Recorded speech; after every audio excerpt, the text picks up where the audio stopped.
अस्सलामुअलैकुम सामीन। 4 रजबुल मुरज्जब और 25 दिसंबर है। ख़बर का उन्वान है, कर्नाटक में बड़ा हादसा हो गया है जहां 10 लोगों की मौत हो गई है। हर तरफ आग लगी थी, लोग चिल्ला रहे थे और दरवाज़ा नहीं खुल रहा था। कर्नाटक के ज़िला चित्रदुर्ग में एक बस हादसे की कहानी बताते बताते आदित्य की आंखों में आंसू आ जाते हैं।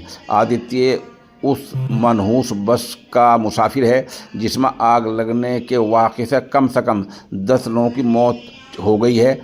आप हमारे साथ बने रहें, ख़बर अपडेट भी हो सकती है।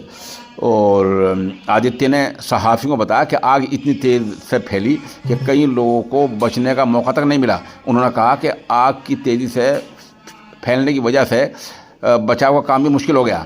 एक ऐनी शाहिद ने सहाफ़ी को बताया कि स्लीपर बस, जिस बस में लोग सोकर जाते हैं, बस ने हमें ओवरटेक किया।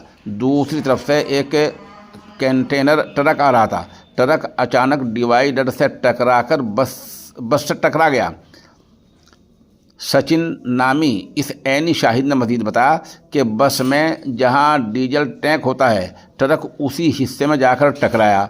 एक दूसरे ऐनी शाहिद ने बताया कि हादसे की वजह लंबा ट्रैफिक जाम लग गया। लगभग 8 किलोमीटर लंबा जाम लगा है और उन्होंने दीगर मुसाफिरों को सलाह दी कि इस रास्ते पर आने से बचें। उधर एक सीनियर पुलिस अफसर ने सहाफ़ियों को बताया कि पहली यानी शुरू की जांच का हवाला देते हुए कहा कि हो सकता है कि ट्रक डीजल टैंक से टकराया हो, जिसकी वजह से तेल रिसने लगा होगा और फिर बस में आग लगी होगी। अफसरान ने बताया कि ट्रक ड्राइवर समेत कम से कम 10 लोग इस हादसे में मारे गए हैं। सिर्फ कुछ मुसाफिर ही इस आग से बच पाए हैं। बहरहाल आप हमारे साथ बने रहें, ख़बर लगातार अपडेट हो रही है।